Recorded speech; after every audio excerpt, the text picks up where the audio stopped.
आज इस पुराने वक्त की आखिरी रात में खड़े होकर इस नए वक्त के आगाज की नई सुबह के दिन मैं प्रधानमंत्री श्री नरेंद्र मोदी जी, हमारे अल्पसंख्यक मामलों के मंत्री किरण रिजिजू जी का मैं बहुत इस्तकबाल करता हूं। जब वक्त के ऊपर हम बात कर रहे हैं, वक्त की रुखसती का वक्त आ गया है और नई वक्त की नई सुबह होने का वक्त आ गया है। अगर हमें इस पे बात करनी है तो मुझे चार दृष्टि से बात करनी पड़ेगी। एक, इस बिल के तकनीकी प्रावधान जिस पे बहुत सारे लोग बहुत कुछ बोल चुके हैं। दूसरा है वक्त की अवधारणा। तीसरी है वक्त की राजनीति। और चौथा है वक्त की राजनीति के नाम पर होने वाली वह सांप्रदायिक बनाम सेकुलर की राजनीति। सबसे पहले हमारे नेता सदन माननीय नड्डा जी ने बताया कि किस विस्तार के साथ इस वक्त कमेटी ने काम किया, किस शिद्दत के साथ हमारी सरकार ने काम किया। और चाहे वक्त कमेटी के जेपीसी के चेयरमैन हमारे उस सदन के सदस्य जगदम्बिका पाल जी रहे हो, हमारे मंत्री जी रहे हो, सबने जिस शिद्दत से काम किया है, तो उनके लिए मैं माननीय प्रधानमंत्री जी अपनी सरकार की तरफ से कहना चाहता हूं कि उन्होंने एक इबादत के भाव से काम किया है। तो मैं कहना चाहता हूं, इबादतों की तरह मैं ये काम करता हूं, अपने फर्ज को झुककर सलाम करता हूं।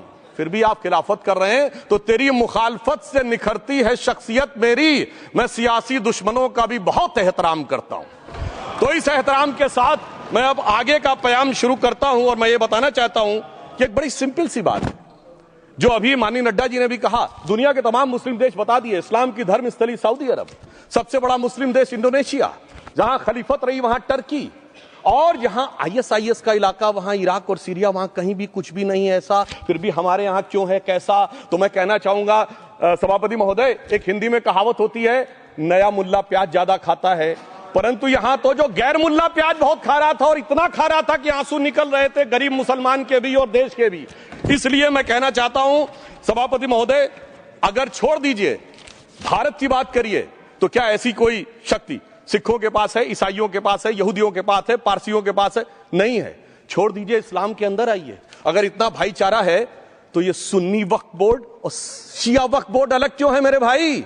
जमीन पे एक दूसरे पे एतबार नहीं है, सिर्फ सियासत के लिए साथ में आने की बात है। ये भी जरा सोचने की बात है। और जो अकलियतों में भी अकलियत है, आगा खानी है, बाकी है, जो बोहरा है, उनकी तो कोई गिनती नहीं है। हमारी सरकार ने पहली बार मुस्लिम समाज के अंदर भी ईमानदारी से सबको समान प्रतिनिधित्व देते हुए एक नई सुबह के नए वक्त का आगाज किया है। इसके लिए मैं सरकार को बधाई देना चाहता हूं। और सिर्फ ऐसा ही नहीं है, मुस्लिम समाज के अनेक लोग इस प्रकार के नियमों से बहुत प्रभावित हुए और बहुत प्रताड़ित हुए, जिसके अनेक उदाहरण बहुत लोगों ने बताए होंगे। मोहम्मडन एजुकेशन सोसाइटी कोल्हापुर का केस है, ईदगाह मैदान हुबली का केस है, जिसको सुप्रीम कोर्ट ने साफ साफ उसको हुबली धारवाड़ म्युनिसिपल कॉर्पोरेशन को वापस कर दिया। अनीसा अयासा वर्सेस तमिलनाडु वक्फ बोर्ड का केस है, तेलंगाना स्टेट वर्सेस मोहम्मद मुजफ्फर का केस है, हिमाचल प्रदेश वक्फ बोर्ड वर्सेस ख्वाजा खलीलुल्लाह का केस है, और सभापति महोदय ताजमहल पर भी दावा कर दिया गया। अब तो मैं पूछना चाहता हूं, और सुप्रीम कोर्ट ने अपने जजमेंट में कहा कि भाई शाहजहां के जमाने का लिखा फरमान लेके आइए, तब हम मानेंगे कि इस पे कोई दावा है या नहीं। आप सोचिए कि अगर ये वक्त का कानून इसी ढंग से चला होता तो क्या होता। अभी हमारे जॉन ब्रिटास जी और मनोज झा जी ने बहुत सारी बातें बोली थी। एक प्यास की बात बोली थी उन्होंने, उड़ीसा के ग्राहम स्टोन्स का जिक्र किया था, तो उसमें तो कांग्रेस की सरकार सीबीआई की इंक्वायरी नहीं कर पाई थी। मगर जब ताजमहल का उल्लेख आता है सभापति महोदय, तो एक प्यास मुझे याद आ जाती है। जब शाहजहां जेल में था और दूर से उस ताजमहल को देखता था और उसे सिर्फ एक सुराही पानी मिलता था और उसने औरंगजेब से कहा एक सुराही पानी और भिजवा दो, तो जानते उसने मना कर दिया। तो दुखी होकर शाहजहां ने फारसी में लिखा, ए पिसर तू अजब मुसलमानी, जे पिदरे जिंदा आप तरसानी, आफरीन हिंदुआन सदबार, जे देहंद पिदरावा मुर्दा देवम आप। मतलब तू कैसा मुसलमान है जो जिंदा बाप को पानी के लिए तरसा रहा है? तुझसे तो आफरीन 100 बार उन हिंदुओं को है जो पितृपक्ष में मरे हुए बाप को भी पानी देते हैं। और सभापति महोदय, मैं बताना चाहता हूं कि ये हमने ईमानदारी से मुस्लिम समाज के कल्याण के लिए बात की है, क्योंकि एक तरफ खड़ा हुआ है ईमानदार मुसलमान जो शराफत के साथ ईमान को गले से लगाए हुए हैं, और दूसरी तरफ कुछ चंद सरमाएदार हैं जो उस अमानत में खयानत करके शरारत के साथ उसके झंडा बरदार बनना चाहते हैं। तो ये मुकाबला किसके बीच में है? ये शराफत अली और शरारत खान के बीच में मुकाबला है। हमारी सरकार शराफत अली के साथ खड़ी है, हमारी गरीब मुस्लिम के साथ खड़ी है। ये गरीबों गुर्बत वाले गुर्बत अली और सरमाएदारे वाले गाजी खान के बीच का इलाका है।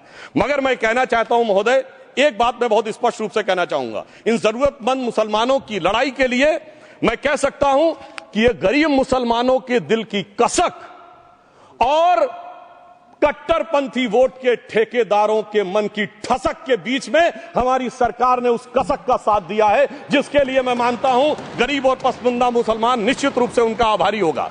हां, मगर जब इसकी बात आती तो भी माननीय खड़गे जी भी बोल रहे थे, माननीय संजय सिंह जी भी बोल रहे थे, मनोज झा जी भी बोल रहे थे कि साहब आपके यहां वो कितने पुजारी हैं और कितने किस वर्ग के पुजारी हैं। तो मैं उनको बताना चाहता हूं, केवल अकेले जूना अखाड़े ने पिछले साल 71 SC ST लोगों को महामंडलेश्वर बनाया। अरे आपको हमारे सदन में बैठे हुए बाल योगी उमेश नाथ जी नहीं दिखते? वैसे तो कहा जाता है जात ना पूछो साधु की, मगर मैं बताना चाहता हूं विश्व हिंदू परिषद के 50,000 से अधिक पुजारी ट्राइबल्स में जो शेड्यूल कास्ट है जो काम कर रहे हैं। मगर मैं हद अदब से पूछना चाहता हूं, बताइए मुल्ला, मौलवी, मुफ्ती, मुकर्रम, बारी, हाफिज में से कितने पसमंदा हैं? उसमें कितने जुलाहा, अंसारी, घोसी, बताइए मिरासी कितने हैं? बाकी छोड़िए, पर्सनल लॉ बोर्ड में है क्या? अरे वक्फ बोर्ड में है क्या? इसीलिए मैं कहता हूं खुद मियां फजीहत, दूसरों को नसीहत। अगर ईमानदारी से बात करनी है तो उस पर आगे। मगर मैं एक बात और कहना चाहूंगा कि हमारी जो सरकार ने नाम दिया है, इसको उम्मीद नाम दिया है, और ये उम्मीद है किसके लिए? उस ईमानदार मुसलमान के लिए और देश के हर खास व आम के लिए ये उम्मीद है। मगर सभापति महोदय, कुछ लोग वो हैं जो उम्मा का ख्वाब पाले हुए थे। उम्मा शायद हमारे बहुत से लोग समझते हो ना समझते हो, पूरी एक एंटायर जो इस्लामिक खलीफत और राज होता है उसको उम्मा कहते हैं। उम्मीद वालों को तो उम्मीद की नई रोशनी दिख रही है, उम्मा वालों की उम्मीद पे पानी फिर रहा है। तो ये उम्मीद और उम्मा के बीच का भी मामला है। परंतु मैं ये भी कहना चाहूंगा सभापति महोदय, इसके बाद सिर्फ ऐसा ही नहीं था, प्रॉपर्टीज के ऊपर, तमाम सरकारी प्रॉपर्टीज पे, जिसमें बहुत डिटेल में हमारे साथी लोग गए, मैं डिटेल में नहीं जाना चाहता। भोपाल का विषय है, हैदराबाद का विषय है, मुंबई का है, लखनऊ का है, पटना का है, बहुत प्रकार से है। माननीय लालू प्रसाद यादव जी का विषय जब बताया गया था तो बहुत ज्यादा हमारे मनोज झा जी बोल रहे थे, तो अब मैं उसके डिटेल में नहीं जाना चाहता हूं। सबने वो वीडियो देखा है। बस एक लाइन में उनके लिए कहना चाहूंगा, वो कुछ भी बोल रहे हैं, जिसे कहते हैं बिगड़ी बात बने नहीं, लाख करो किनकोए, रहीमन बिगड़े दूध को मथे न माखन होए। अब जो बोलना था वो बोल चुके, सबके सामने वो आ चुका। अब एक बात और है, दूसरे धर्म स्थलों के बारे में विषय आता है, तो मैं याद दिलाना चाहता हूं, केरला के कैथोलिक चर्च ने 31 मार्च 2025 को जो लिखा, सिर्फ उसकी लास्ट की 2 लाइन बोलना चाहता हूं।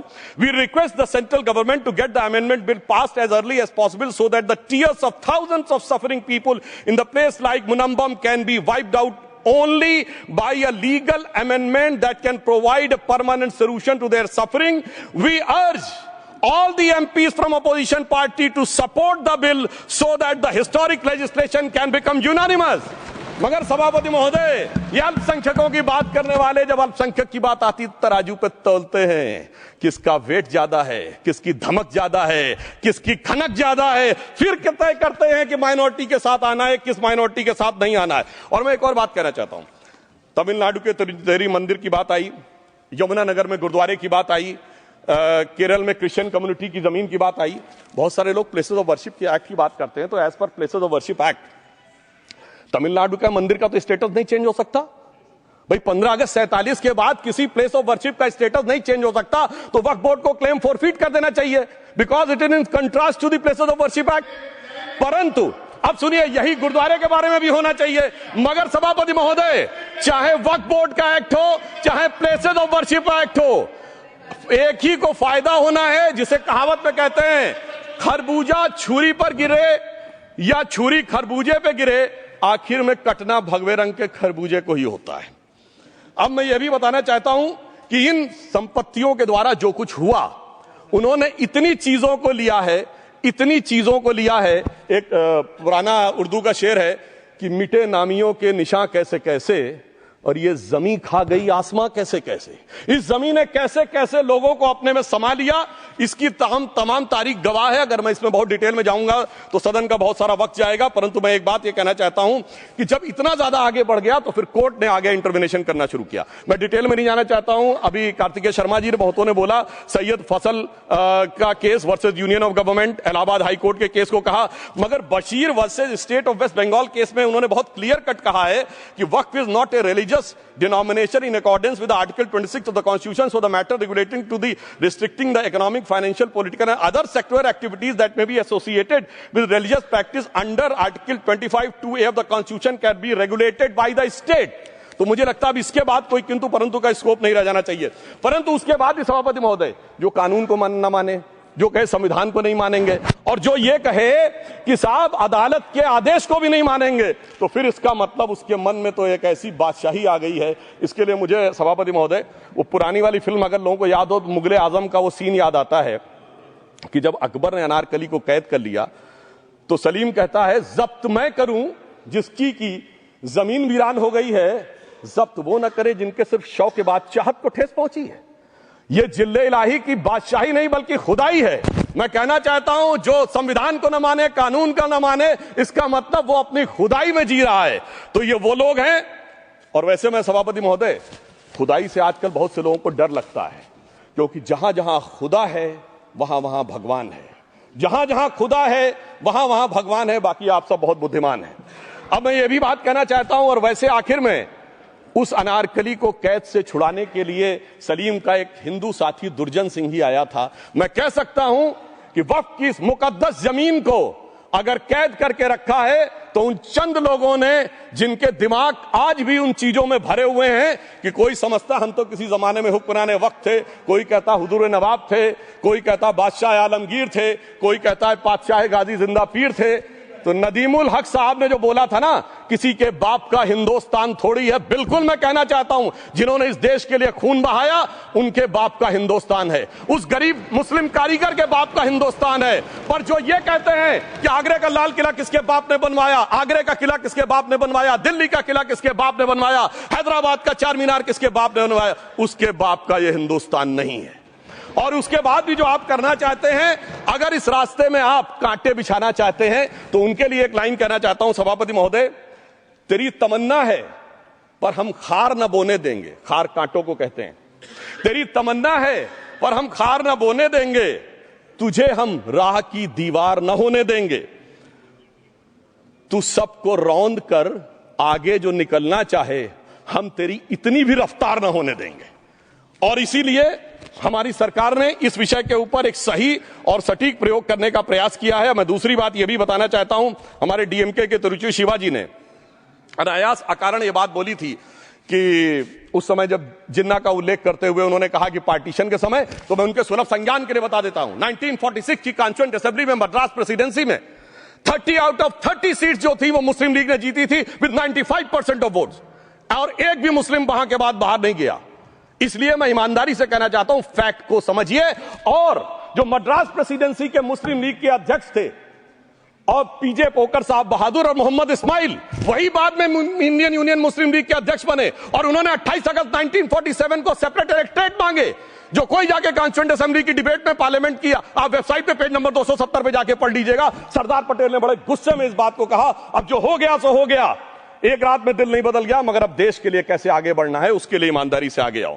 और खैर मैं अंबेडकर जी और पटेल जी के बहुत सारे वो कोट कर सकता हूं, सारी बातों को छोड़िए, मगर अफसोस की बात यह है सर कि अभी मनोज झा जी ने बोला था हम में से कोई शक है, कोई हूण है और ये करिए। अरे भैया जमाने चले गए, अब जेनेटिक सीक्वेंसिंग का जमाना आ गया है। और जेनेटिक सीक्वेंसिंग ने क्या प्रूव किया है, दुनिया के सबसे बड़े मुस्लिम देश इंडोनेशिया के राष्ट्रपति आए थे और राष्ट्रपति भवन में उन्होंने डिनर के दौरान कहा कि few weeks back I got my genetic sequencing done and I was told that I am an Indian GDNA. अरे साहब कहां गुलामी की मानसिकता में पड़े हुए हैं सभापति महोदय। और यहां गुलामी की मानसिकता इस कदर पैबस्त है लोगों के दिमागों में, किसी सदन के एक सदस्य यहां विराजमान है, वो उस समय महाराणा सांगा का उल्लेख कर दिए।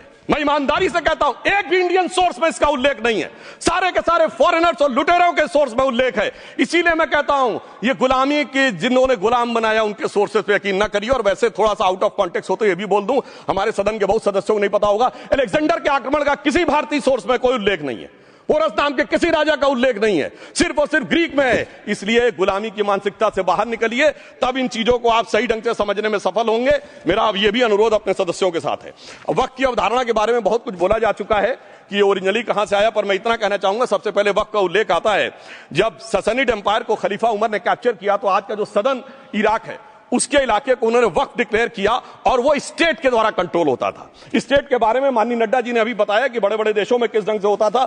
सर सैयद अहमद खान ने भी वक्फ को मूल इस्लाम का हिस्सा न मानते हुए इसके लिए मुजार शब्द कहा है जो शरिया के अंतर्गत आता है, और इसी के लिए उन्होंने फतवा आलमगीरी को भी कोट किया था।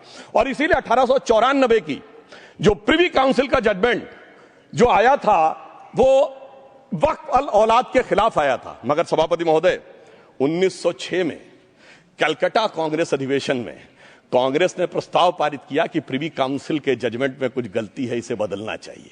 क्योंकि 1904 में जिन्ना कांग्रेस को ज्वाइन कर चुके थे, इसलिए मैं कहना चाहता हूं फिर 1913 में वो जजमेंट बदला कि हमारे सदन के बहुत से सदस्यों ने इस सदन और दूसरे सदन में बोला है।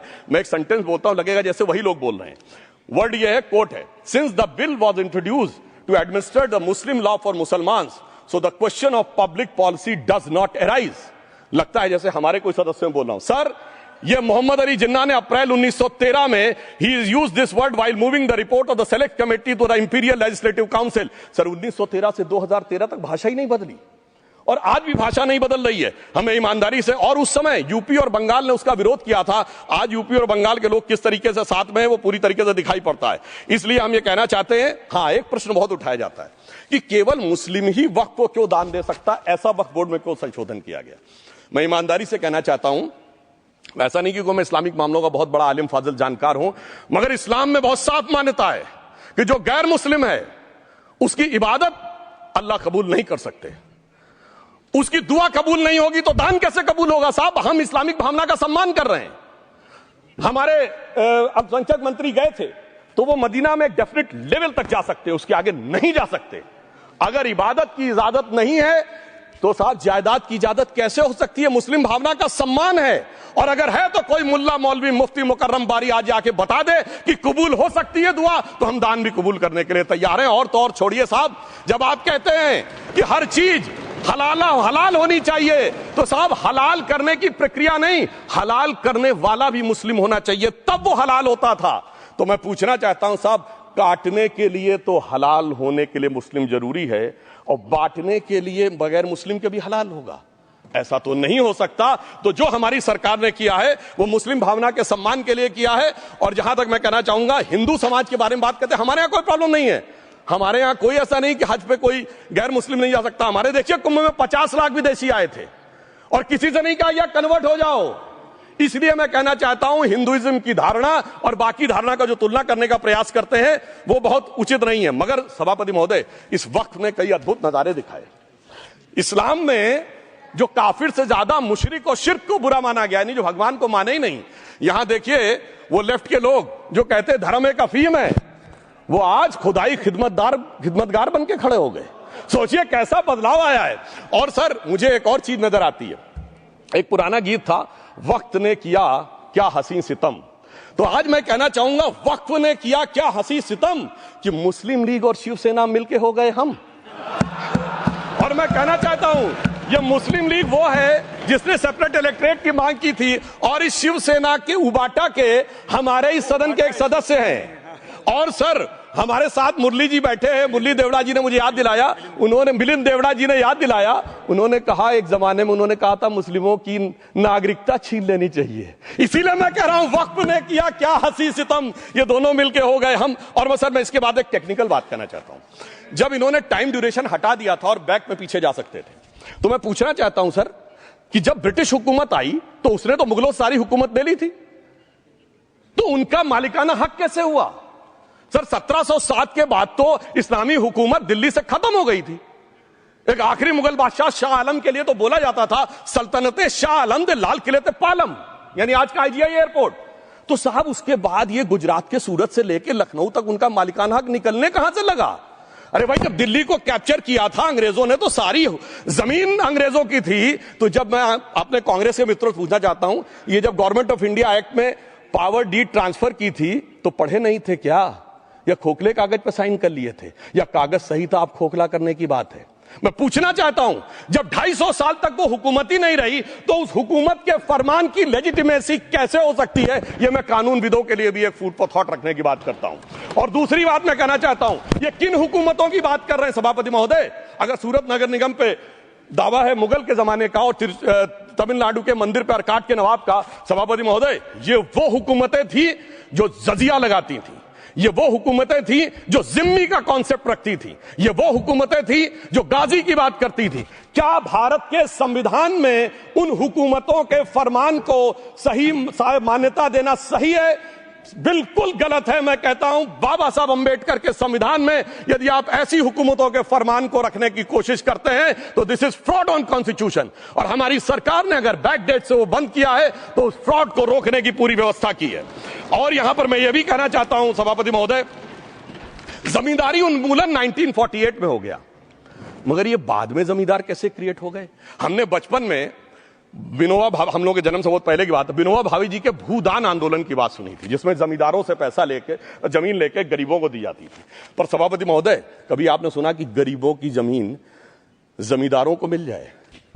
वो 2013 के बोर्ड ने वो व्यवस्था कर रखी थी। यानी वो भूदान आंदोलन था गांधी जी के शिष्य विनोबा जी का, तो आज के गांधियों के नेतृत्व में भू हड़प आंदोलन शुरू हो गया। अगर वो भूदान आंदोलन था तो ये भू हड़प आंदोलन था। इसलिए मैं एक और बात भी कहना चाहूंगा सभापति महोदय कि जिन हुकूमतों के फरमान की बात की जाती है, एक और फैक्ट है, इसको कोई अन्यथा न ले, जितने मुस्लिम बादशाह अलाउद्दीन खिलजी के बाद उन्होंने बगदाद की खलीफा का खुतबा पढ़ा है। That is a foreign rule, it's on record. कैसे उसको भारत सरकार मान्यता दे सकती है? इसलिए मैं कहना चाहता हूं जरा सा गौर से देखेंगे तो हकीकत आपके सामने आ जाएगी। और क्या कभी किसी ने कल्पना की, किसी क्रिश्चियन ने तो नहीं कहा कि इंडिया गेट हमारा है, गेटवे ऑफ इंडिया हमारा है, और चर्च नहीं सही फिर भी चर्च गेट हमारा है? तो फिर यह केवल किसी एक के दिमाग में क्यों आती है? हमने जो इवैक्यू एक्ट के तहत दे दिया था पाकिस्तान के गए लोगों को, क्या हमारे जो सिख और हिंदू भाई आए थे उनकी जमीनें मिली? अरे महाराजा रणजीत सिंह की राजधानी लाहौर थी और काबुल तक था राज, तो क्या उन्होंने जमीनें नहीं दान दी होगी गुरुद्वारे और मंदिरों को? वो मिली। अरे वो तो छोड़िए, ननकाना साहब और करतारपुर साहब तक नहीं मिला था। इससे दिखाई पड़ता है कि कितनी एक तरफा हम लोगों ने कोई निगोशिएट ही नहीं किया और उसे करने की बात कही थी। इसलिए मैं कह सकता हूं सर, अब हमारी सरकार ने जो संशोधन किए हैं, अब यह मजहबी हुकूमत के फरमान से नहीं, बाबा साहब अंबेडकर के संविधान से चलने वाला है। अब मैं अंत में उस विषय के ऊपर आता हूं जिसे सांप्रदायिक राजनीति बनाम सेकुलर राजनीति इसके ऊपर कहा जाता है। सभापति महोदय, मैं बताना चाहता हूं कि जब आजादी मिली उसके बाद क्या किसी ने डिमांड किया था कि हमें वक्फ बोर्ड चाहिए? नहीं किया था। फिर क्यों 54 में दिया गया? किसी मुस्लिम ने डिमांड किया क्या कि मदरसे चाहिए? फिर क्यों दिया गया? मुस्लिम समाज तो राष्ट्र की मुख्य धारा में आने को तैयार था, इसीलिए यूसुफ खान, दिलीप कुमार के नाम से आने में उन्हें कोई प्रॉब्लम नहीं थी। महजबीन बानो को मीना कुमारी के रूप में आने में प्रॉब्लम नहीं थी। मुमताज बेगम को मधुबाला बन के आने में प्रॉब्लम नहीं थी। हामिद अली को अजीत के रूप में आने प्रॉब्लम नहीं थी। मगर, और मैं यह भी बताना चाहता हूं, मुस्लिम समाज में बहुत बड़ा तबका उस समय इस बात को सोच रहा था, और अभी कपिल सिब्बल साहब बोले, ये उस चीज के वकील नहीं, इन्हें पता होना चाहिए, पता होगा कि सुन्नी सेंट्रल वक्फ बोर्ड राम मंदिर में 1961 में मुद्दई बना है, 12 साल के बाद। क्योंकि के मोहम्मद ने लिखा है कि एक बहुत बड़ा तबका था जो ये मानता था कि हमें इस चक्कर में नहीं पड़ना चाहिए। मगर अफसोस कि वही लेफ्टिस्टों, सेकुलरिस्टों ने उनको समझाकर इस मुकाम तक लाकर खड़ा कर लिया। अब यहां मैं एक और बात कहना चाहूं, खैर छोड़िए उन सरकारों ने बाद में क्या दिया, मगर उसके बाद सुनिए, इंदिरा जी के जमाने में मुस्लिम पर्सनल लॉ बोर्ड आया, तो राजीव जी के जमाने में शाहबानो केस आया, तो नरसिम्हा राव के जमाने में 95 का एक्ट आया, तो मनमोहन सिंह जी के जमाने में 2013 का एक्ट आया, मगर इलाज नहीं निकला।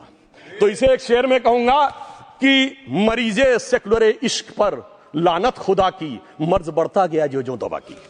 अब मैं सभापति महोदय एक और बात कहना चाहता हूं, शुरू के 20-25 साल में मुस्लिम समाज के बारे में मैं कहना चाहता हूं। आज जब आजादी मिली तो मुस्लिम समाज के प्रतीक कौन थे? उस्ताद बिस्मिल्लाह खां, उस्ताद फरीदुद्दीन डागर, उस्ताद बड़े गुलाम अली, उस्ताद जाकिर हुसैन, जिनकी अभी कुछ दिन पहले डेथ हुई, बड़े बड़े नगमा निवार, हसरत जयपुरी, मजरूर सुल्तानपुरी, साहिर लुधियानवी, कैफी आजमी, जोश मलियाबादी, जिगर मुरादाबादी। अब सर क्या हो गया? तब मुस्लिम समाज इन अदब के शाहकारों के साथ जोड़ा जाता था।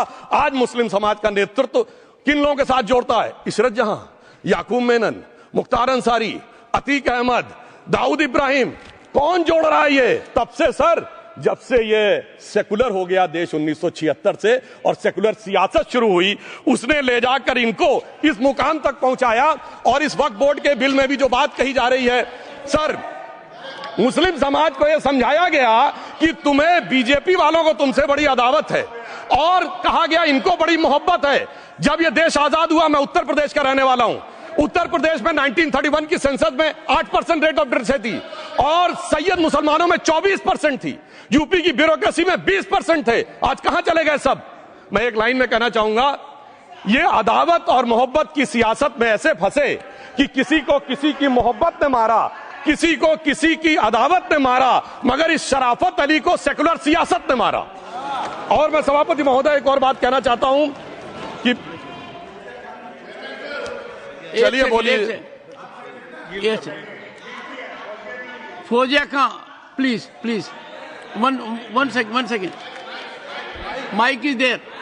यस, ये बोल रहे हैं मुस्लिम समाज आज का इशरत जहां और फलाना टेररिस्ट के साथ नाम जोड़ रहे हैं। ये बिल्कुल आरोप है सर, इसको एक्सपंज करना चाहिए। ये समाज के साथ अन्याय है। ये बात आपको एक्सपंज करना होगा सर, ये बात को। एक honourable member, if you would carefully go through what Sudhanshu has said, I am sure you will appreciate his spirit. Just think for a moment. He has not cast any aspersions. Sudhanshu, go ahead. Time में जवाब दूंगा और उसके बाद ये हमारा सदन माने ना माने जो देख रहे होंगे उनके लिए कहना चाहता हूं, sir doctor APJ Abdul Kalam. One second. काहे परेशान? Vaiko ji, honourable member, Vaiko ji, oh my god, Vaiko ji,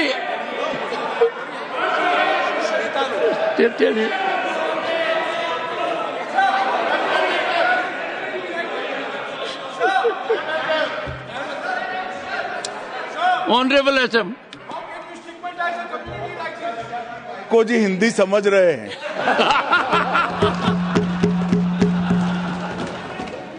One second. Fauziya Khan, one second. First, I think. One second. Sir क्या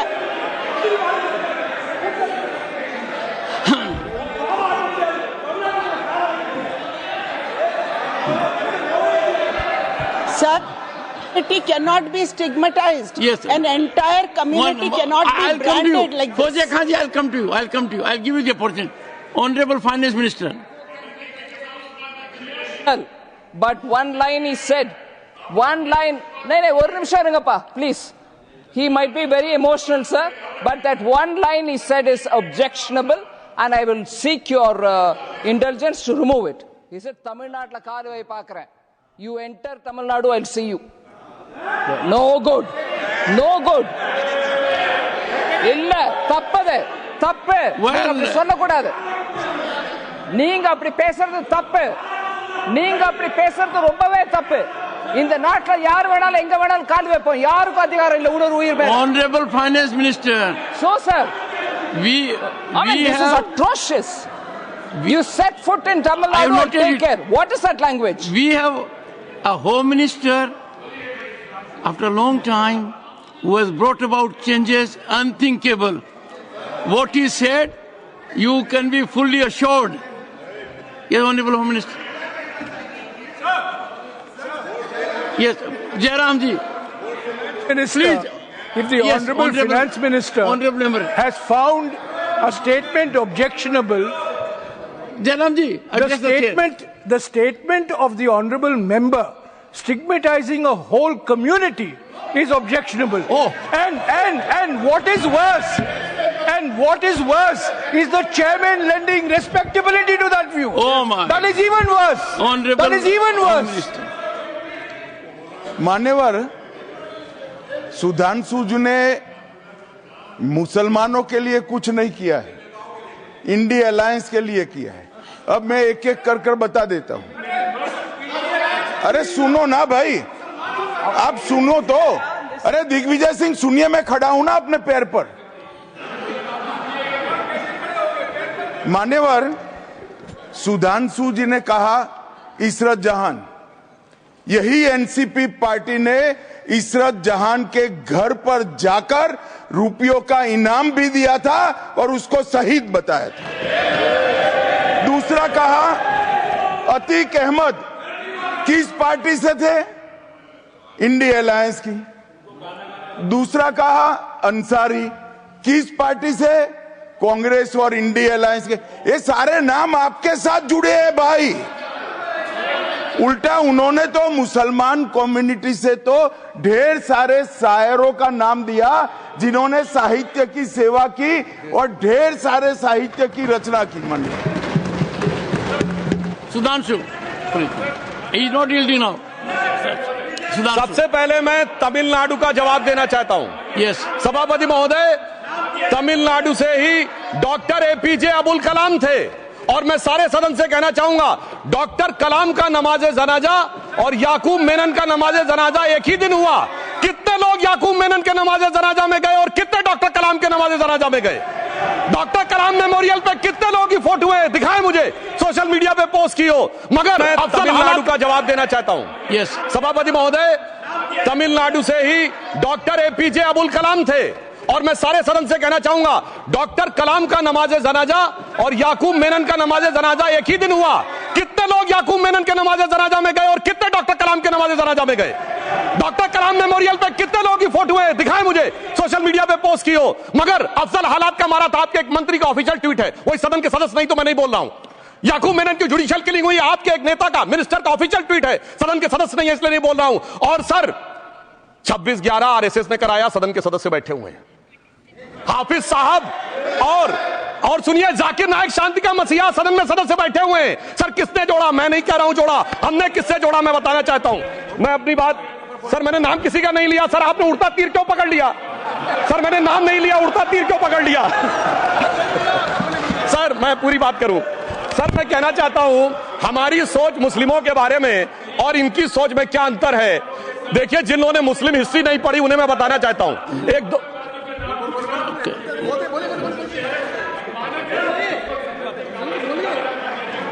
सभापति महोदय, मैं थोड़ा उन लोगों को इस्लामिक हिस्ट्री के बारे में बताना चाहता हूं। Honourable Digvijay Singh, please, no I give a chance, I give. माननीय सदस्य, ऑनरेबल दिग्विजय सिंह जी। माननीय सभापति महोदय, जो माननीय सदस्य ने बात कही है, मैं सुन रहा था डॉक्टर त्रिवेदी जी की बात। उन्होंने कहा था ऐसे ऐसे ऐसे मुसलमान हम लोगों के साथ हैं और वैसे वैसे मुसलमान इन लोगों के साथ हैं। बात यह है कि आपने जिस तरह से इस पूरी बात कही है, ये घोर आपत्तिजनक है, अपमानित करती है। और जो माननीय सदस्य ने भी मेरे बारे में भी कहा है, मैं उनकी निंदा करता हूं।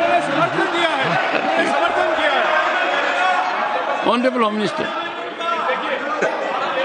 Honourable home minister, honourable home minister, एक second okay, one second, your mic will be on. जी महोदय, मुझे ये सब कहने की जरूरत नहीं है, लेकिन जो गुजरात में दंगे और फसाद हुए, कौन कौन उसके लिए जिम्मेदार थे बताइए।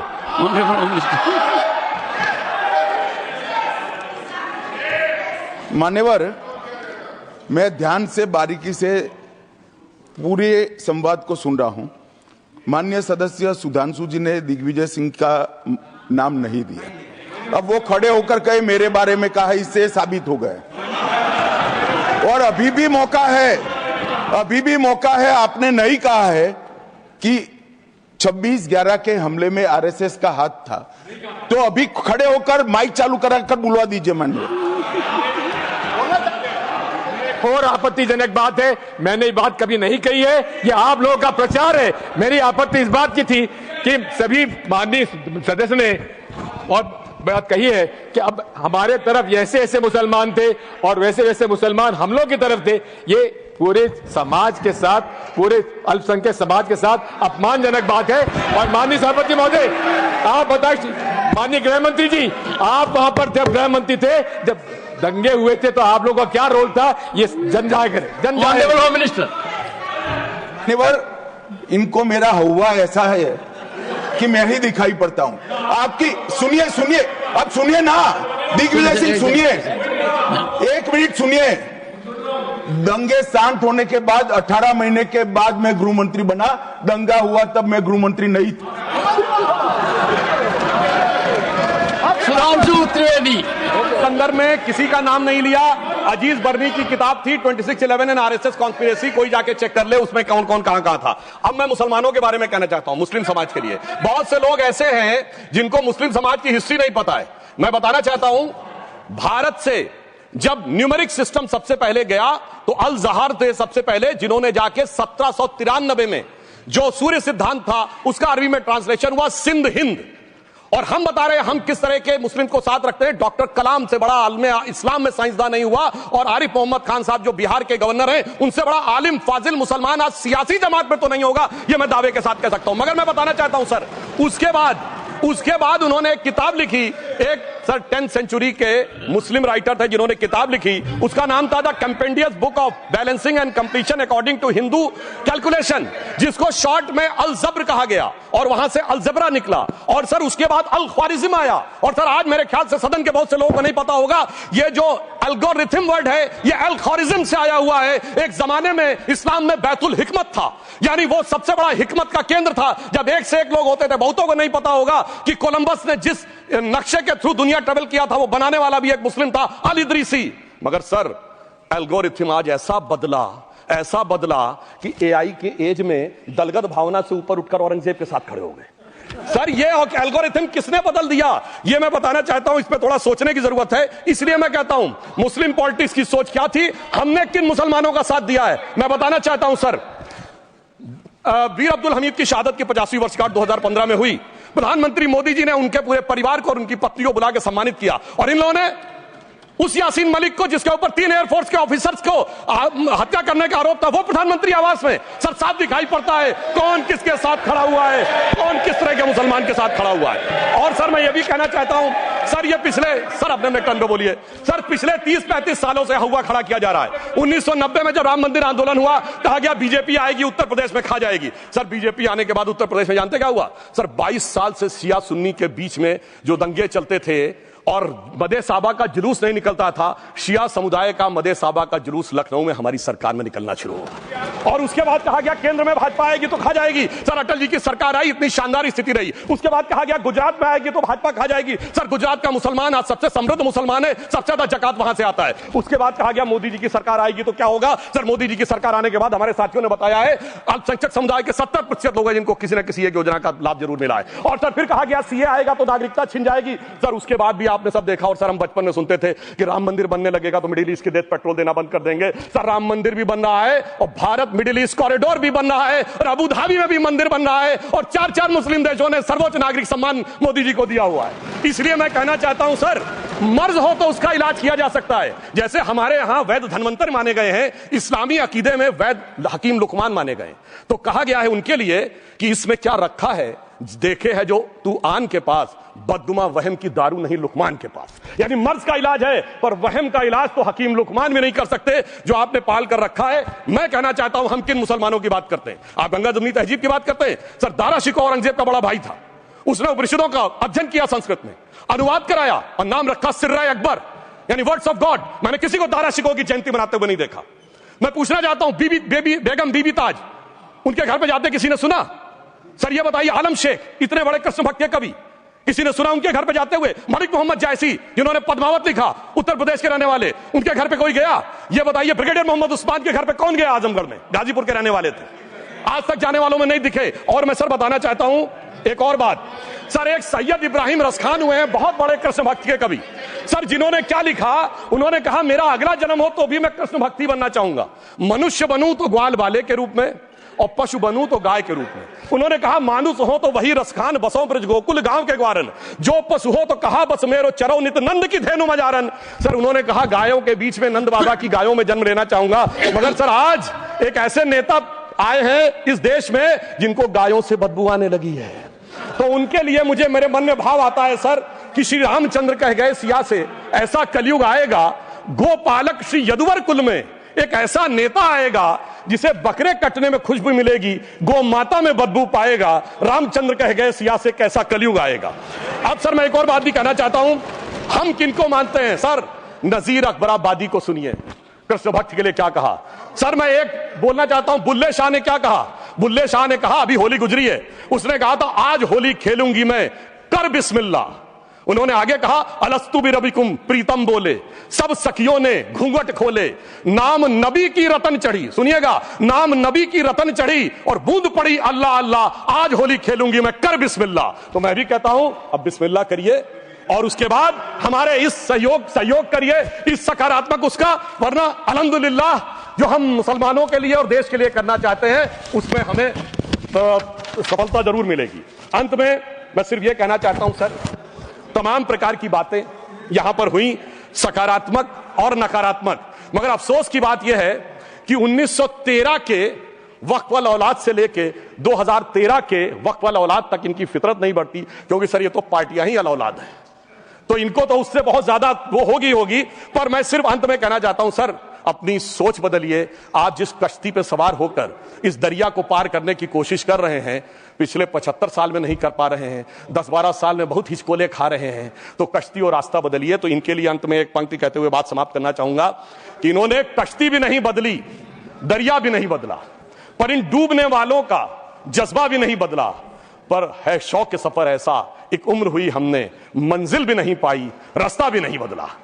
अब अगर नई मंजिल पानी है, नई मंजिल की नई सुबह देखनी है, तो मैं कहना चाहता हूं आइए सबको साथ लेकर चलिए।